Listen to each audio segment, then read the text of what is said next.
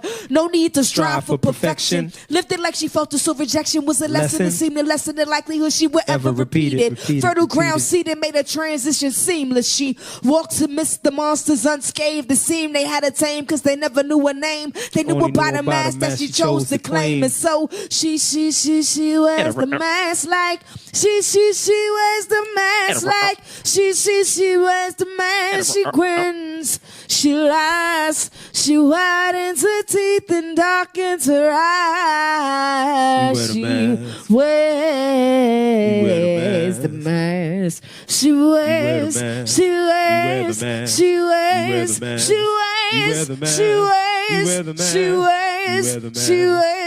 mask. How many spaces do you have to pass through with your mask, with your mask, with your mask? How many spaces do you have to walk through wearing your mask, your mask? What if you could just be?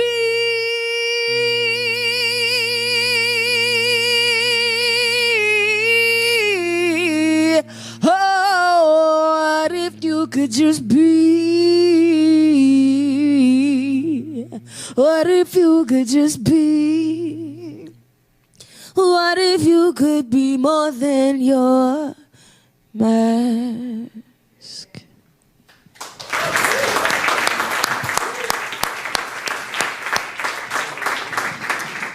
That was great. Yeah, that was good. Thank you. Thanks, bro. Thanks for coming, Black Root. By the way, Black Roots.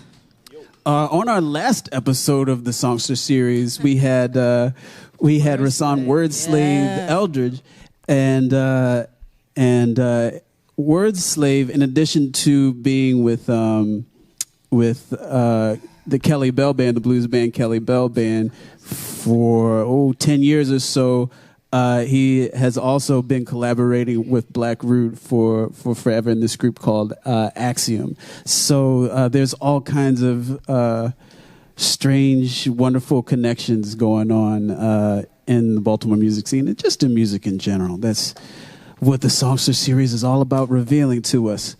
So that was awesome. Thanks. Yeah. It was good timing by Black Root. Wasn't it? That was like... We talked about it. That was not scripted at all.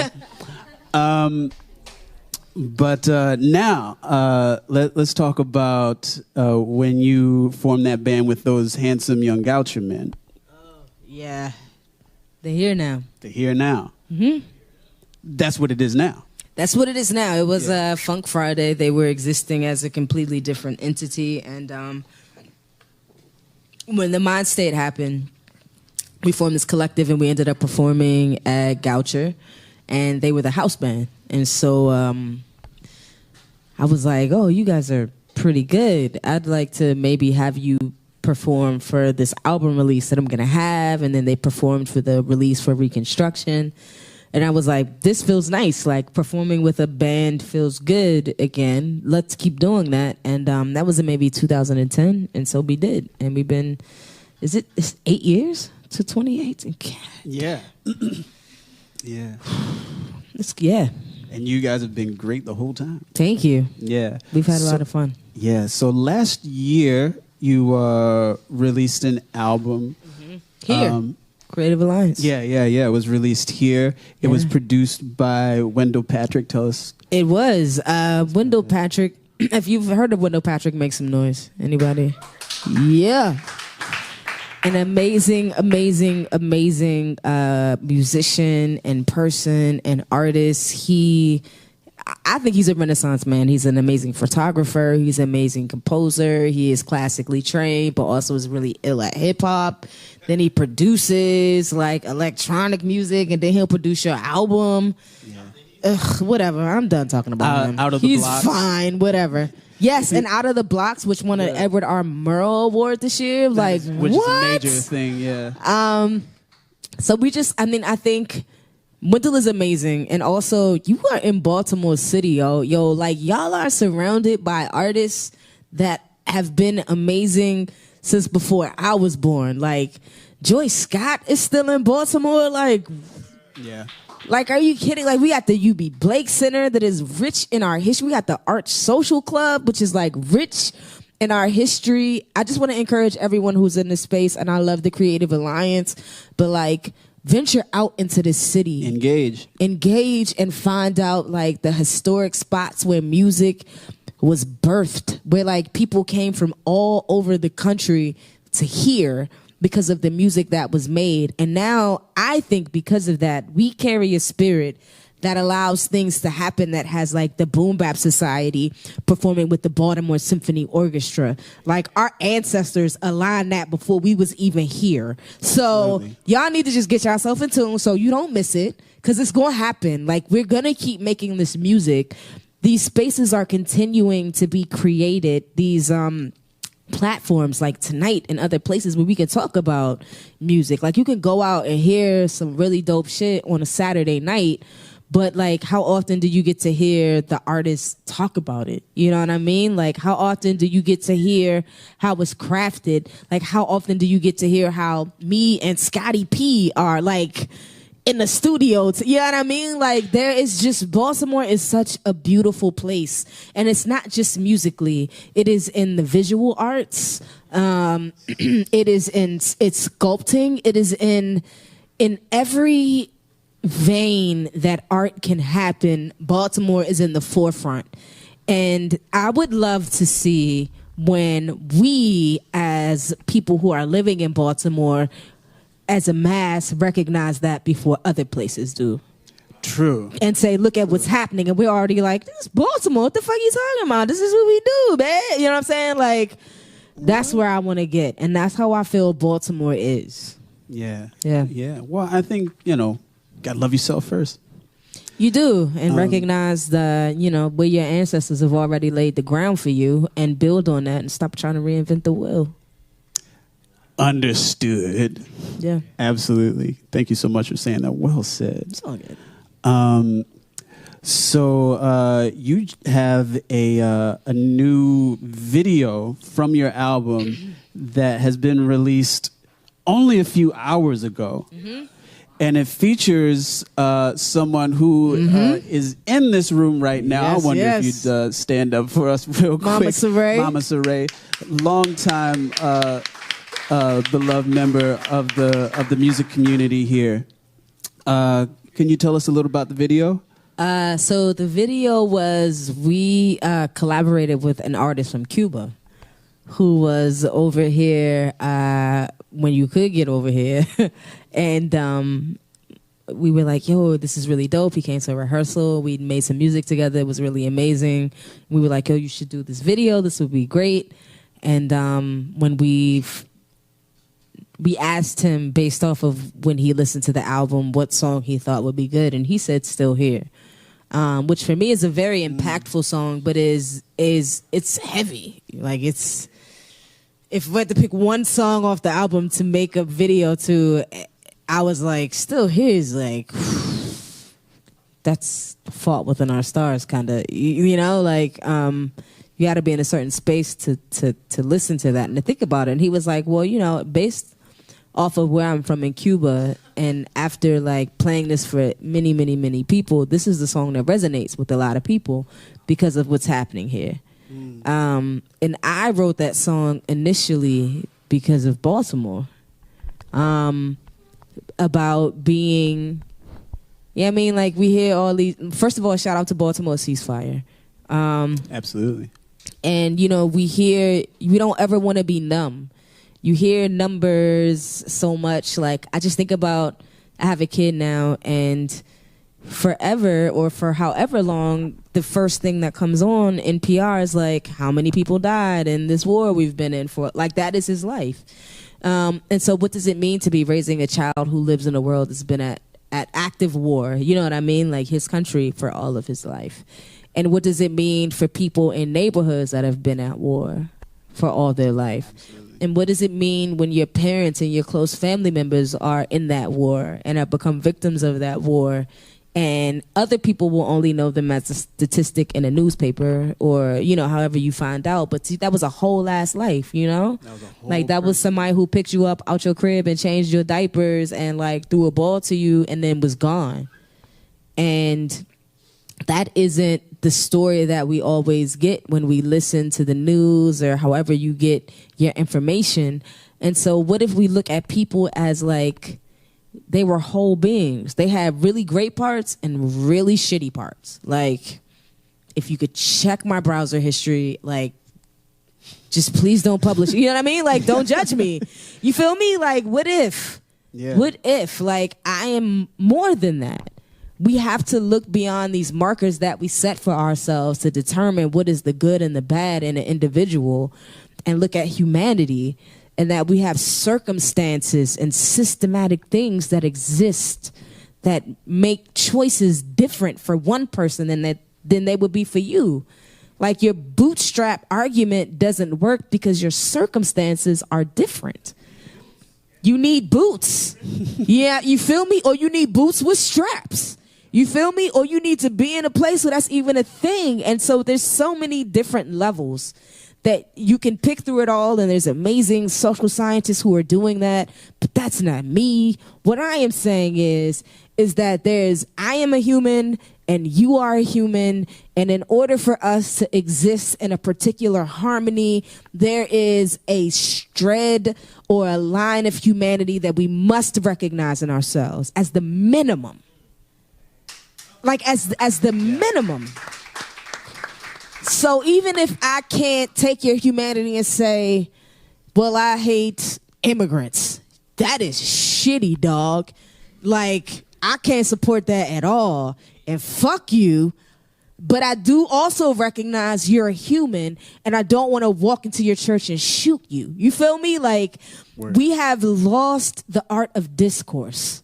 And the art of discourse starts from recognizing the humanity in the person next to you, regardless of difference. And that doesn't mean that somebody should tell you they don't see race, because you fucking lying, bro. Like, because that exists. But we always have to recognize the humanity. And that comes from working in a job where I've had to work with people who are pedophiles, who are, you know what I mean? Like, who are on the fringes. At Chase Brexton, at where I work now, like, in all of those areas, there are, like, initially, as a 20-something, I was like, the fuck, dog? Like, somebody should bury you under the street. But, like, what do you do when someone has this, like, has molested someone and then also has cancer and is dying, and you know what I mean? Like, and all the feels that you want to get as someone who's working in human services, like, what happens when it becomes a difficult concept to reconcile right and wrong based off of what we've been taught and based off of what we know the capability of our brothers and sisters who are walking around us have? And what are we doing to support the people that don't have the capability of maneuvering through right and wrong, and recognizing that and meeting at humanity? It doesn't condone what you think is right. It doesn't condone what you think is wrong, but it condones the fact that I see the human person in you. And if we start there, then where can we go? I would love to see where we could go. We could go anywhere, yo. Jasmine, I believe we've come full circle. Okay. You just preached. Yeah. Yeah. Absolutely. Yeah, thank you so much for saying that. And what you're saying reminds me that everybody who has an I voted sticker gets a free drink. Shout out to y'all for voting at the bar. today. Yeah. So I hope you were able to fulfill your civic duty. And if you haven't yet, maybe the polls are still open. I don't know. I'm not telling you to leave, but be somebody. That's all I'm saying. Talk about your ideas of tradition and originality. This is something I try to ask all my Songster Series people. Yeah. We talked about this. So I feel like your originality is whatever that you may think it is in your own bubble. But there's truly nothing new under the sun, right? Like, even the music that I didn't like listening to in the back of my parents' car when I was coming up is still ingrained in me. And so that will feed into whatever music I create. And so your originality is born from, like, you might be an original seed, but the soil that you in has been around for a long time. And so some of what's in that soil is going to seep into your originality, and it's going to be there. And so in order for us to really flourish in our innovation, we have to recognize where we're coming from. Because no one needs to reinvent the wheel, you know, that's not fun for any of us. But if you recognize the parts of the wheel that are already there, then you could come up with a really dope brand new wheel, you know. And I think if we don't truly understand where we're coming from, then our originality is stunted. And so, you know, we got to reach back and recognize where we're coming from in order to truly be progressing in the future sense. You'll look up Afrofuturism. Like, you know, like that's what we should be functioning in. Is we recognize what we came from, and we are creating an entirely different generation, or not entirely different, but focused on the foundation of what that was. For sure. Yeah. And yeah. Thanks. And it sounds like, you know, no matter what music ventures you've gone into, it sounds like you've taken the lessons of people like the Fleming sisters with you wherever you go. Yeah, well, you know, my grandmother still says, until you start singing for Jesus, you know, you ain't never really going,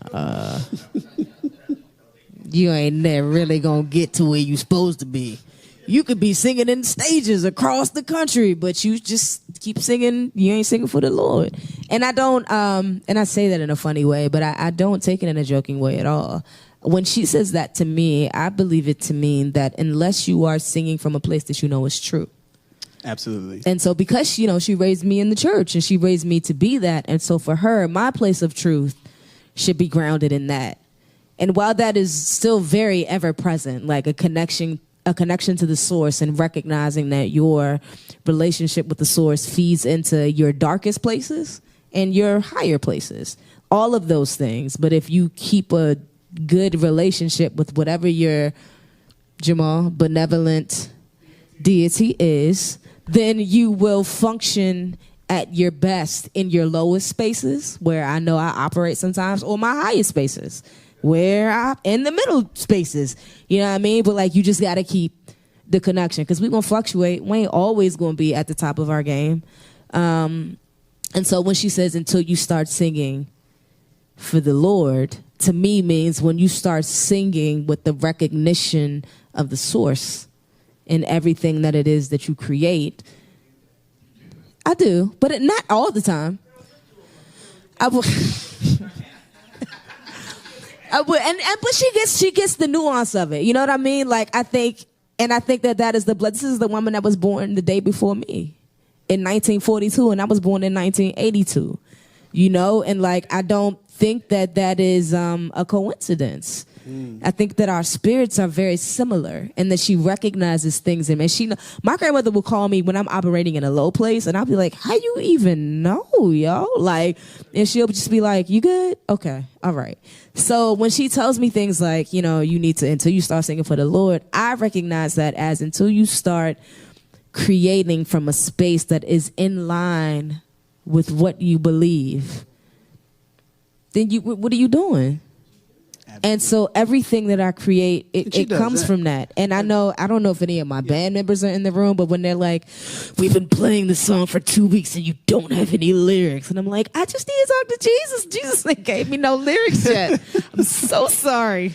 Yeah. But like, there is there's a space that you need to be in, because I'm going to have to sing these songs so many times. Yeah. And if I don't write a thing that I truly believe in, when I perform it, it's going to be so whack, yo. Like, because I'm not going to... And it has to kind of come to you. Like, it does. Like, not to say that I'm like with a Ouija board, like trying to find it, because it isn't that, like...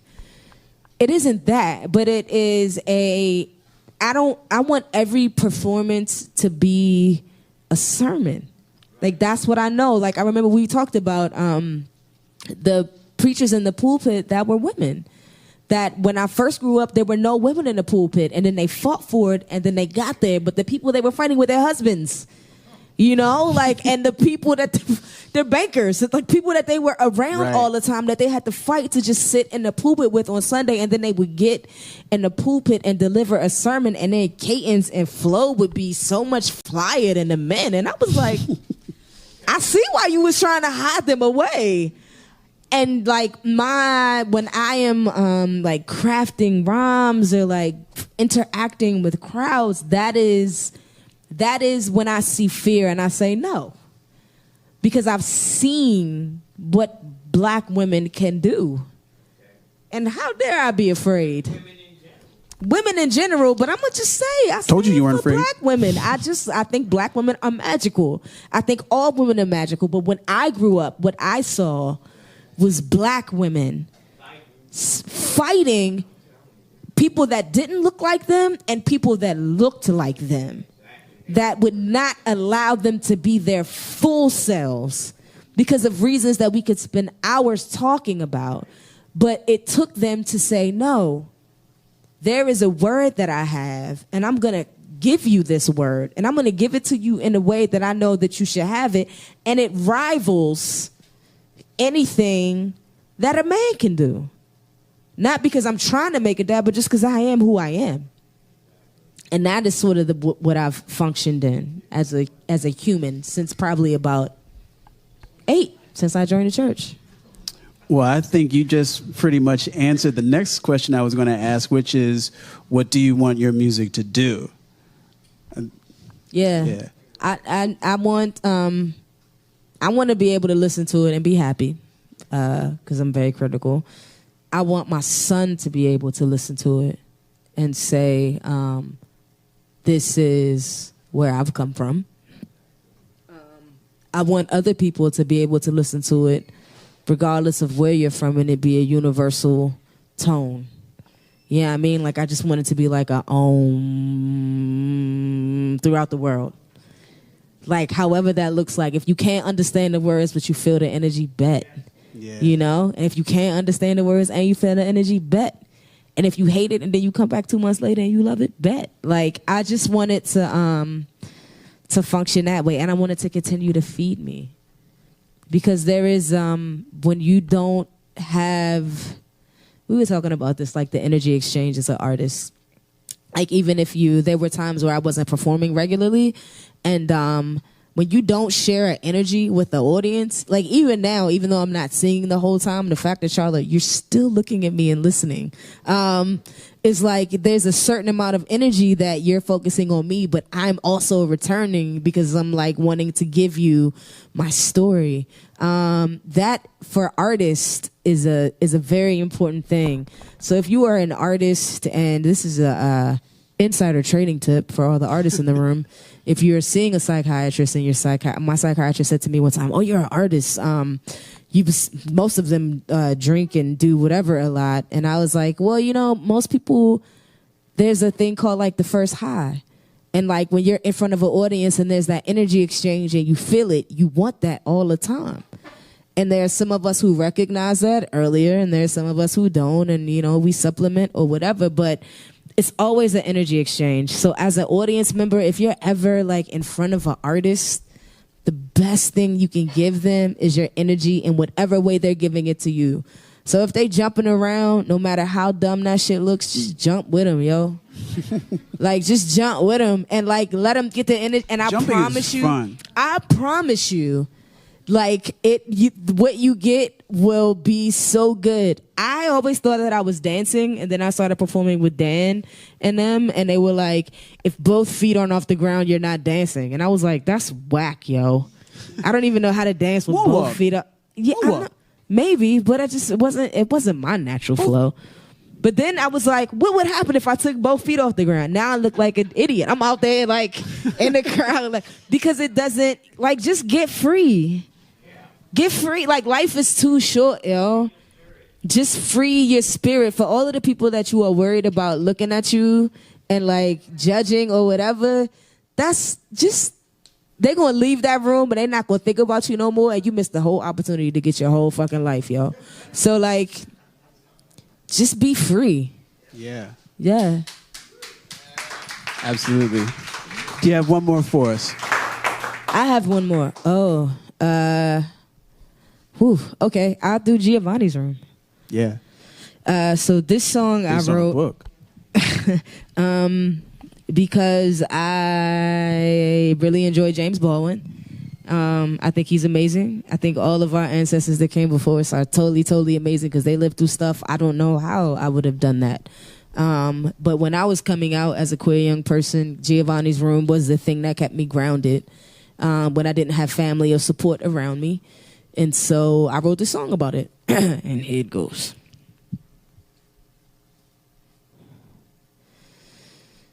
Sitting here in Giovanni's room, I'm etching my whole life into these walls. Laying here in Giovanni's bed, watching life go by. I hear my mother calling out my name. I hear her voice, she wonders why I stay. She cannot envision me laying here inside these sheets, tumbling towards hell. How far I have fell from grace.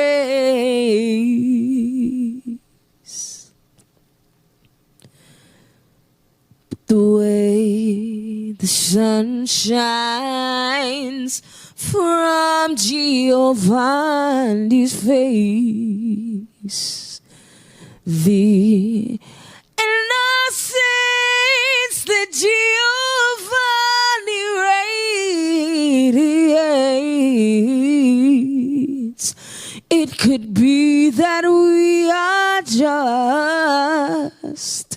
imitating life, but it feels right when arms are tied around my waist in Giovanni's room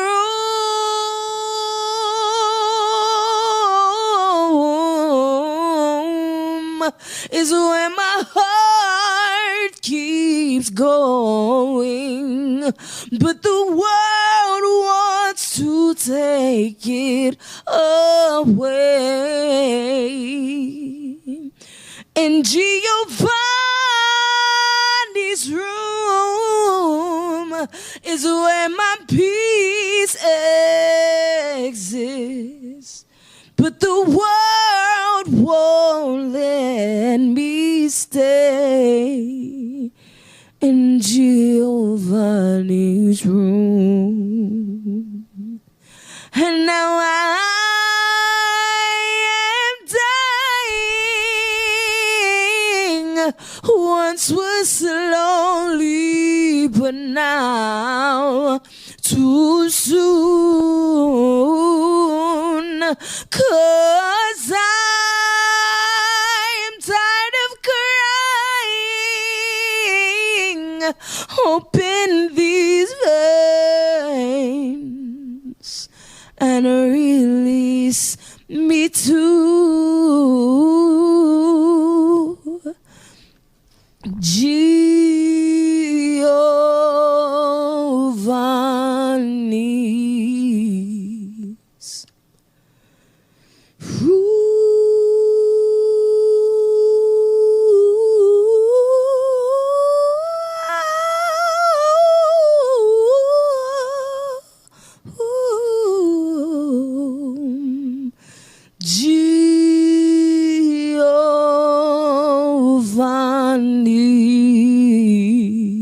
Giovanni's room.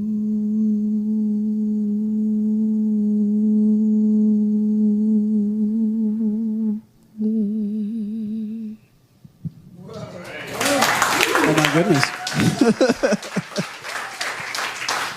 Thank you. Give it up for J Pope, everybody. Thank you for being a part of the Songster Series. This was fantastic.